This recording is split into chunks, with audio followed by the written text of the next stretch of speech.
where the NATO and its allies are all set to hold military drills in the Baltics. And it's not like the last year, but 30 times bigger. The Baltops 22, as these exercises have been dubbed, will be a military operation that will be carried out in the Baltic Sea by the NATO nations and their allies. And this year, a total of about 16 nations will be participating. 14 of them are part of the NATO military alliance, and 2 are said to be very close partners, Sweden and Finland, who've now applied to join the NATO military alliance. Now, according to reports that have come in, there will be at least about 45 ships and 76 aircrafts that will be a part of this military exercise that will be carried out. This is an exercise designed to demonstrate NATO's and allies partners' capability to defend its territory, in this case, from the maritime domain.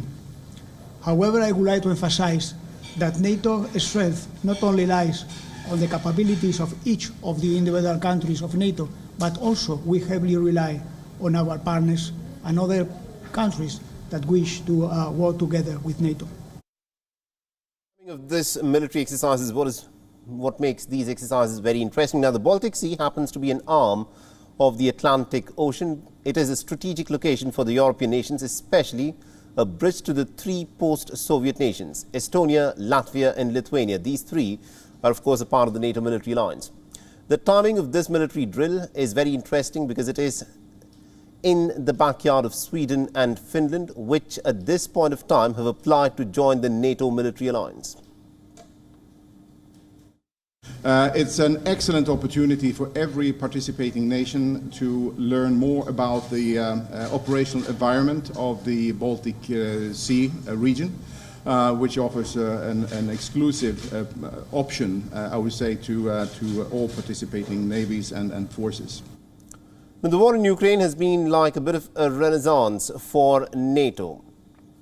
It was formed in April 1948, just a few years after the end of the Second World War. It is a political and, more importantly, a military alliance which is led by the United States of America, which has a lot of these West European nations as close allies. Now, security of all its members from the former Soviet Union had, of course, been the objective of the NATO military alliance. The Soviet Union, of course, dissolved in 1991, but the NATO persisted. Now, an attack on any one member of the NATO military alliance will be viewed and treated as an attack on the whole of the NATO military alliance. This is according to Article 5 of the treaty that binds the NATO nations together. NATO prides itself as having kept peace in Europe for 73 years. But that, of course, has changed in 2020 when Russia attacked. Now, remember, Ukraine is not a part of the NATO military alliance. But Ukraine has been wanting to join the NATO military alliance, but it had been put off by some of these NATO nations, stating that there are some portions of Ukraine's territory that are presently under the control of certain Russian-backed separatists. Therefore, Ukraine's application to join the NATO military alliance has been put on, has in fact been delayed. Now, Ukraine was not a NATO military alliance member, therefore its defense was not obliged on the NATO nations.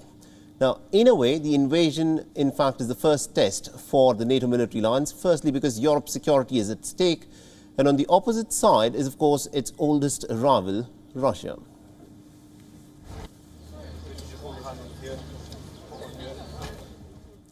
WION is now available in your country. Download the app now and get all the news on the move.